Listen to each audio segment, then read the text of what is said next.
Yes sir, ನಿಮ್ಮ ಆದೇಶ ಪ್ರಕಾರ ಇಲ್ಲಿದ್ದೀನಿ ಹೇಳಿ. ಏನ್ ಈ ಕಡೆ ಈಗ ಪ್ರಧಾನಿ ಮೋದಿ ಅವರು ಗೇಮರ್ಸ್ ಜೊತೆ ಒಂದು ಮೀಟಿಂಗ್ ಕೂಡ ಇಟ್ಟಿದ್ದಾರೆ. ನೋಡಿ, ಮೋದಿ ಅವರು ಪ್ರಧಾನ ಮಂತ್ರಿ ಅಲ್ಲ, ಪ್ರಚಾರ ಮಂತ್ರಿ. ಅವರಿಗೆ ಇವೆಂಟ್ ಮ್ಯಾನೇಜ್ಮೆಂಟ್ ಅಲ್ಲಿ ಬಹಳ ಪರಿಣಿತರದ್ದು. ಇದರಲ್ಲಿ ಯಾರಿಗೆ ಯಾವಾಗ ಮಾಡಬೇಕು, ಚುನಾವಣೆ ಸಂದರ್ಭದಲ್ಲಿ ಏನೇನು ಮಾಡಬೇಕು ಅದ್ರ ಬಗ್ಗೆ ಬಹಳ ಚೆನ್ನಾಗಿ ಗೊತ್ತಿದೆ. ಅವರು ಒಂದು ಕಡೆ ಇವರು ಗೇಮರ್ಸ್ ಜೊತೆ ಮಾಡಿದ್ದಾರೆ, ಬಹಳ ಸಂತೋಷ. ಇದೇ ಗೇಮಿಂಗ್ ಇಂಡಸ್ಟ್ರಿಗೆ ಇವರು 2 ಲಕ್ಷ ಕೋಟಿಯನ್ನು ಟ್ಯಾಕ್ಸ್ ಕೂಡ ಇವರೇ ಹಾಕಿರೋದು. ಯಾವ ಗೇಮಿಂಗ್ ಇಂಡಸ್ಟ್ರಿನಲ್ಲಿ ಉದ್ಯೋಗ ಕೂಡ ಸೃಷ್ಟಿಸ್ಬೋದು. ಎಲ್ಲ ಗೇಮಿಂಗು ಏನೋ ಜೂಜಲ್ಲ, ಕೆಲವು ಗೇಮಿಂಗು ಯಾರು ನಿನ್ನೆ ಪ್ರಧಾನಮಂತ್ರಿ ಎಲ್ಲ ಆಟ ಆಡಿದ್ರಲ್ಲ, ಅದು ಗೇಮ್ಗಳೆಲ್ಲ ಅವೆಲ್ಲ ಯಾವುದು ಜೂಜಿನ ಗೇಮ್ ಅಲ್ಲ. ಅಂಥ ಇಂಡಸ್ಟ್ರಿಗೂ ಇವತ್ತು ಟ್ಯಾಕ್ಸ್ ಹಾಕಿದ್ದಾರೆ. 2 ಲಕ್ಷ ಕೋಟಿ ರೆಟ್ರಾಸ್ಪೆಕ್ಟಿವ್ ಆಗಿ ಟ್ಯಾಕ್ಸ್ ಹಾಕಿದ್ದಾರೆ. ಅವರು ಹಲವಾರು ಬಾರಿ ಪ್ರಧಾನಮಂತ್ರಿಗಳಿಗೆ ಮನವಿ ಮಾಡಿಕೊಂಡಿದ್ದಾರೆ. ಆದರೆ ಅದ್ರ ಬಗ್ಗೆ GST ಕೌನ್ಸಿಲ್ನಲ್ಲಾಗಲಿ ಪ್ರಧಾನಮಂತ್ರಿ ಅವರಾಗಲಿ ಅದ್ರ ಬಗ್ಗೆ ಕೇರ್ ಮಾಡಿಲ್ಲ. ಇವತ್ತೆಲ್ಲ ಗೇಮಿಂಗ್ ಕಂಪನಿಗಳ ಬಂಡವಾಳ ಇವತ್ತು ವಿದೇಶಕ್ಕೆ ಹೋಗ್ತಾ ಇದೆ, ಅದ್ರ ಬಗ್ಗೆ ಮಾತಾಡೋದಿಲ್ಲ. ಗೇಮರ್ಸ್ ಜೊತೆ ಮಾತನಾಡಿದರೆ ಇದು ಇಂಡಸ್ಟ್ರಿ ಒಳ್ಳೇದಾಗಬೇಕು, ಅದೆಲ್ಲ ಸರಿ. ಆದರೆ ನಿನ್ನೆ ಒಂದು ಯಾವುದು ಸರ್ವೆ ರಿಪೋರ್ಟ್ ಬಂದಿದೆ ಈ ಚುನಾವಣೆ ಬಗ್ಗೆ. ಯುವಕರಿಗೆ 67% ಜನರಿಗೆ 67% ಯುವಕರಿಗೆ ಏನು ಅನಿಸ್ತಾ ಇದೆ ಅಂದರೆ ಉದ್ಯೋಗ ಸಿಗೋದು ಭಾಳ ಕಷ್ಟ ಆಗಿದೆ ಕಳೆದ 10 ವರ್ಷದಲ್ಲಿ. 67% feel that unemployment is the biggest issue. ಕೆಲಸ ಸಿಗೋದು ಕಷ್ಟ ಆಗ್ತಾ ಇದೆ ನಮಗೆ. ಗ್ರ್ಯಾಜುಯೇಟ್ಸ್ ಆಗ್ತಾ ಇದ್ದೀವಿ, ಡಿಪ್ಲೊಮಾ ಹೋಲ್ಡರ್ಸ್ ಇದ್ದೀವಿ, ಆದರೂ ಕೂಡ ನಮಗೆ ಕೆಲಸ ಸಿಗ್ತಾ ಇಲ್ಲ. ಅದ್ರ ಬಗ್ಗೆ ಮಾತಾಡಬೇಕಲ್ಲ ನೀವು. ಗೇಮರ್ ಜೊತೆ ಅವರಿಗೆ ಕರ್ಕೊಂಡು ಬಂದು ಮಾತಾಡ್ಸೋದೆಲ್ಲ ಸರಿ.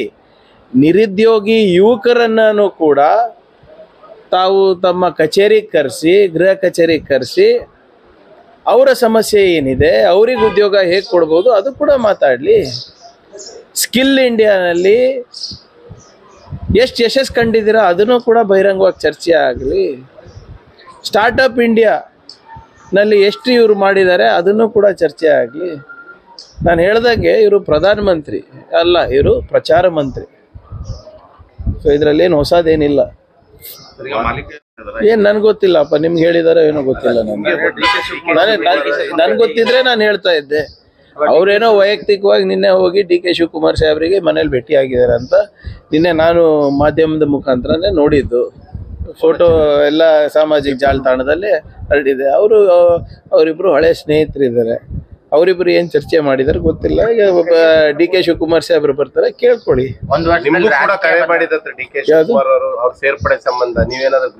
ಇಲ್ಲ, ಅವ್ರೇನು ಸೇರ್ಪಡೆ ಸಂಬಂಧ ನನಗೆ ಫೋನ್ ಮಾಡಿಲ್ಲ. ಮಾನ್ಯ ಉಪಮುಖ್ಯಮಂತ್ರಿಗಳು ಅವರು ಫೋನ್ ಮಾಡಿ ಈಗ ಬರ್ತಾ ಇದ್ದಾರಪ್ಪ, ಏನಾಗಿದೆ ಇಲ್ಲಿ ಕಲಬುರಗಿನಲ್ಲಿ ಅಷ್ಟೇ ಕೇಳಿರೋದು. ನಾವು ಏನಾಗಿದೆ ಅಂತ ಹೇಳಿರೋದು ಅಷ್ಟೇ. ಸೇರ್ಪಡೆ ವಿಚಾರ ಅವೆಲ್ಲ ಹೈಕಮಾಂಡಿಗೆ ಬಿಟ್ಟಂಥ ವಿಚಾರಗಳು. ಅದ್ರ ಬಗ್ಗೆ ಯಾವುದೇ ರೀತಿಯಾದಂಥ ಇಲ್ಲಿ ಸ್ಥಳೀಯ ಮುಖಂಡರ ಜೊತೆ ಚರ್ಚೆ ಆಗಿಲ್ಲ. ಯಾರಿಗೆ? ನಾನು ಅವತ್ತೇ ಹೇಳಿದ್ದೀನಲ್ಲ, ಇವರೇ ನಮ್ಮ ತತ್ವ ಸಿದ್ಧಾಂತ ಒಪ್ಕೊಂಡು ಯಾರು ಬರೋದ್ರೂ ಸ್ವಾಗತ ಮಾಡ್ತೀವಿ. ನೀವು ಹೇಳಿ, ನೀವು ಬರ್ತೀರಾ ಅಂದ್ರೆ ಆನ್ಲೈನ್ ಮೆಂಬರ್ಶಿಪ್ ಇಲ್ಲೇ ಮಾಡಿಸ್ತೀನಿ ನಾನು. ನಮ್ಗೆ ನಮ್ಗೆ ಯಾವುದೇ ಪ್ರಸ್ತಾವನೆ ಸದ್ಯಕ್ಕೆ ನಮ್ಮ ಮುಂದೆ ಇಲ್ಲ. ಬಂದಾಗ ನೋಡೋಣ. ಯಾರು? ಕುಮಾರಸ್ವಾಮಿ ಅವರು ಮತ್ತೆ ಆರ್.ಅಶೋಕ್ ನೋಡಿ. ನಾನು ಹೇಳ್ತಾ ಇದ್ದೀರಲ್ಲ, ಚಿಂಚನ್ಸೂರ್ ಅವ್ರಿಗೆ ಏನಂತ ಕರ್ಕೊಂಡು ಹೋದ್ರಪ್ಪ, ST ಮಾಡ್ತೀನಿ, ಕೋಲಿ ಸಮಾಜಕ್ಕೆ ST ಮಾಡ್ತೀನಿ ಅಂತ. 4-5 ವರ್ಷ ಆಯ್ತು, ಅದ್ರ ಬಗ್ಗೆ ಚಕಾರ ಎತ್ತಾ ಇಲ್ಲ. ನಿನ್ನೆ ನಮ್ಮ ಚಿಂಚೋಳಿ MP ಅವ್ರ ಸ್ಟೇಟ್ಮೆಂಟ್ ತಾವು ನೋಡಿರ್ಬೇಕು. ಮನಸ್ಸು ಮಾಡಿದ್ರೆ ಪ್ರಿಯಾಂಕರ್ಗೆ ಕೋಲಿ ಸಮಾಜನ ST ಮಾಡ್ಬೋದಂತ ಸ್ಟೇಟ್ಮೆಂಟ್ ಕೊಟ್ಟಿದ್ದಾರೆ. ಇದು ಒಳ್ಳೆ ಕಥೆ ಇತ್ತು. ಮೇಲ್ಗಡೆ ಅವ್ರ ಸರ್ಕಾರ, ಕೆಳಗಡೆ ಅವ್ರ ಸರ್ಕಾರ ಇದ್ದಿದ್ದು. ಡಬಲ್ ಇಂಜಿನ್ ಸರ್ಕಾರ ಅಂತ ಇವರೇ ತಾನೇ ಎದೆ ತಟ್ಟಿ ಎಲ್ಲ ಕಡೆ ಓಡಾಡಿದ್ದು. ಇವರೇ ತಾನೇ ಹೇಳಿದ್ದು ವಿಶ್ವಗುರು, ನಮ್ಮ ಯುಕ್ರೇನ್ ರಷ್ಯಾ ಯುದ್ಧ ನಿಲ್ಲಿಸ್ತಾರೆ, ಅದು ಮಾಡ್ತಾರೆ ಇದು ಮಾಡ್ತಾರೆ ಅಂತ ಇವ್ರು ಹೇಳ್ದವರು ST ಮಾಡ್ಸೋಕ್ಕಾಗಿಲ್ವ ಇವ್ರ ಕಡೆಯಿಂದ? ಅದಕ್ಕೂ ಪ್ರಿಯಾಂಕರ್ಗೇನೆ ಬೇಕಾ?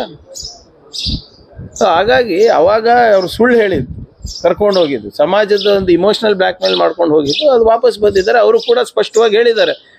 ಉಮೇಶ್ ಜಾಧವ್ ಅವರು ನಂದು ಮತ್ತು ನಮ್ಮ ಹೆಂಡತಿದು ಏನು 3-4 ಸರಿ ಸಾಷ್ಟಾಂಗ ನಮಸ್ಕಾರ ಮಾಡಿದ್ದು, ಕರ್ಕೊಂಡು ಹೋಗಿದ್ದು, ಸಮಾಜದ ಹೆಸರು ಹೇಳ್ಬಿಟ್ಟಂತ ಅವರೇ ಹೇಳಿದಾರಲ್ಲ ಬಹಿರಂಗವಾಗಿ. ಅದಾಗಿಲ್ಲ. ಇವಾಗ ವಾಪಸ್ ಏನೋ ಒಂದು ನಿರೀಕ್ಷೆ ಇಟ್ಕೊಂಡು ಸಮಾಜದ ಹಿತದೃಷ್ಟಿಯಿಂದ ಬಂದಿದ್ದಾರೆ ಅಂತ ಸ್ಪಷ್ಟವಾಗಿ ಬಾಬುರಾವ್ ಚಿಂಚನ್ಸೂರ್ ಅವ್ರು ಹೇಳಿದ್ದಾರೆ. ಈಗ ನಮ್ಮ ಅಧಿಕಾರ ಬಂದಾಗ ನಾವು ಮಾಡ್ತೀವಿ. ಫಸ್ಟ್ ಉಮೇಶ್ ಜಾಧವ್ ಅವರು ಬಹಳ ಸ್ಪಷ್ಟವಾಗಿ ಉತ್ತರ ಕೊಡಬೇಕಾಗತ್ತೆ. ಯಾಕೆ ST ಸಮಾಜ, ಯಾಕೆ ಕೋಲಿ ಸಮಾಜವನ್ನ STಗೆ ಮಾಡಿಲ್ಲ, ಅದಕ್ಕೆ ಉತ್ತರ ಕೊಡ್ಲಿ. ಸುಮ್ಮನೆ ಸುತ್ತಿ ಬಳಸಿ ಮಾತಾಡೋದ್ರಲ್ಲಿ ಏನು ಅರ್ಥ ಇಲ್ಲ. ಅವರು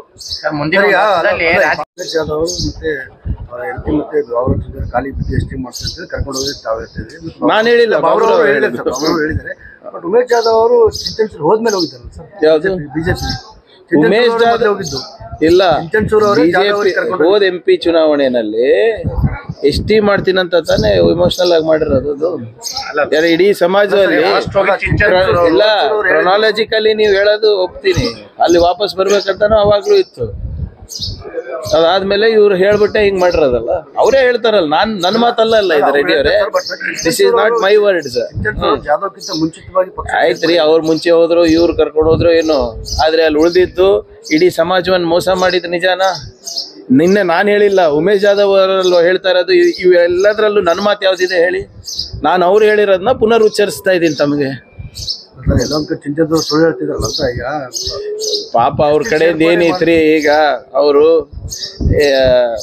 MLC ಇದ್ರು, ಇವರು MP ಆದ್ರು. ಯಾರಿಗೆ? ಖರ್ಗೆ ಅಂತ ವ್ಯಕ್ತಿಗೆ ಸೋಲಿಸಿ MP ಆದ್ರು. ನಿರೀಕ್ಷೆ ಏನಿತ್ತು? ಖರ್ಗೆ ಅವ್ರಿಗೆ ಸೋಲಿಸ್ತಾರೆ, ದೊಡ್ಡ ಮಂತ್ರಿ ಆಗ್ತಾರೆ, ST ಆಗುತ್ತೆ. ಯಾಕೆ? ಮೋದಿ ಅವ್ರು ಬಂದು ಹೇಳಿದ್ದಾರೆ, ಅಮಿತ್ ಶಾ ಬಂದು ಹೇಳಿದ್ದಾರೆ. ನಿಮ್ಮ ಕೆಲ್ಸಕ್ಕೆ ಬರಲಾರ ಕೆಲವು BJP ಜನರಲ್ ಸೆಕ್ರೆಟರೀಸ್ ಇದ್ರಲ್ಲ, ಇಲ್ಲಿ ಬಂದು ರಕ್ತದಲ್ಲಿ ಬರೆದು ಕೊಡ್ತೀನಿ ಅಂತ ಹೇಳಿದ್ರು. ಹೌದಪ್ಪ, ಇಮೋಷ್ನಲಿ ಆಗಿರ್ಬೋದು, ಟರ್ನ್ ಆಗಿರ್ಬೋದು ಜನ. ಈಗ 5 ವರ್ಷ ಆದ್ಮೇಲೆ ನಮ್ಮ ಕೈಲಾಗಲ್ಲ, ಖರ್ಗೆ ಅವ್ರ ಕೈ ಕೇಳಿ, ಪ್ರಿಯಾಂಕ್ ಖರ್ಗೆಗೆ ಕೇಳಿ, ಅಲಂ ಪ್ರಭು ಪಾಟೀಲ್ ಅವ್ರಿಗೆ ಕೇಳಿ ಅಂದ್ರೆ ಏನರ್ಥ? ಮತ್ತೆ ಇವ್ರೇನ್ ಮಾಡ್ತಾ ಇದ್ರು 4 ವರ್ಷ? ಬರೀ ಮನ್ ಕಿ ಬಾತ್ ಕೇಳಕ್ ಕಾರ್ಸ್ ಕಳಿಸಿದ್ದೀವ್ರು, ಕತ್ತೆ ಕಾಯ್ಲಿ ಕಳಿಸಿದೀವ್ರಿ ಚಾಂದಿ ಚೌಕಿಗೆ. ಕೇಂದ್ರದಲ್ಲಿ ಮಂತ್ರಿ ಅಯ್ಯೋ, ಒಳ್ಳೇದಾಗ್ಲಿ, ಒಳ್ಳೇದಾಗ್ಲಿ. ಯಾರು ಬೇಡ ಅಂದ್ರು? ಮಂತ್ರಿಯನ ಆಗ್ಲಿ, ಏನಾದ್ರು ಅಂದ್ರೆ 5 ವರ್ಷ ಇವ್ರು ಅಲ್ಲಿ ಬರೀ ಸಂತ್ರಿ ಆಗಿದ್ರ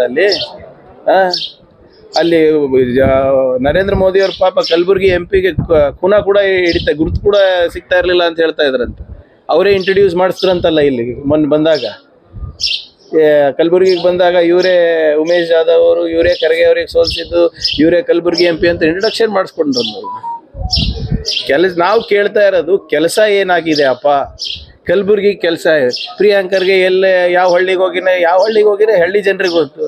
ನೀವೆಲ್ಲ ಹಳ್ಳಿಗಳಿಗೆ ಮಲ್ಕೊಂಡ್ರಲ್ಲ, ಏನಾಯ್ತು? ಉದ್ಧಾರ ಆಯ್ತಾ ಹಳ್ಳಿಗಳು? ಅಶೋಕ್ ಬಂದು ಇಲ್ಲೆಲ್ಲ ಯಾವ್ದು ಗ್ರಾಮ ವಾಸ್ತವ್ಯ ಮಾಡಿದ್ರಲ್ಲ, ಆಯ್ತಾ ಉದ್ಧಾರ ಹಳ್ಳಿಗಳು? ನಾವು ಕೇಳ್ತಾ ಇರೋ ಹಳ್ಳಿಗೆ ಏನ್ ಮಾಡಿದೀರಾ ಅಂದ್ರೆ, ಹಳ್ಳಿಗಳಲ್ಲಿ ಹೋಗಿ ಮಲ್ಕೊಂಡಿದ್ದೀರಿ. ನೀವು ಯಾರ ಜೊತೆ ಹೋಗಿದ್ರಿ, ಎಲ್ಲಿ ಮಲ್ಕೊಂಡ್ರಿ, ಎಲ್ಲಿ ಎದ್ರಿ, ಯಾರ ಜೊತೆ ಮಲ್ಕೊಂಡ್ರಿ ಯಾರು ಕೇಳಲ್ಲ. ಊರಿಗೆ ಏನ್ ಅಭಿವೃದ್ಧಿ ಆಗಿದೆ ಅದಕ್ಕೆ ಕೇಳ್ತಾರೆ. ಅದ್ರ ಬಗ್ಗೆ ಕೇಳಿದ್ರೆ ನಾನು ಹೋಗಿ ಊರಲ್ಲಿ ಮಲ್ಕೊಂಡಿದ್ದೀನಿ ಅಂತ. ಏನು ಅಲ್ಲಿ ನೀರ್ ಬಿಡ್ಸಪ್ಪ ಅಂದ್ರೆ BP ಚೆಕ್ ಮಾಡಕ್ ಹೋಗಿದ್ ನಾನು. ಇಂಥ ಉತ್ತರಗಳ ಒಬ್ಬರು ಸಂಸದರು ಕೊಡೋದು? JDS ಉಳಿಯಲ್ಲ ಅಲ್ಲ, ಕಾಂಗ್ರೆಸ್ನವ್ರು ದುರಂಕಾರದಿಂದ ಹೇಳ್ತಾರೆ JDS ಉಳಿಯಲ್ಲ ಅಂತೇಳಿ. ಬಟ್ ಈಗ ಅವರೇ ಭವಿಷ್ಯದ ಮೇಲೆ ನನ್ಗೆ ಯಾಕೆ ಕೇಳ್ತೀರಿ?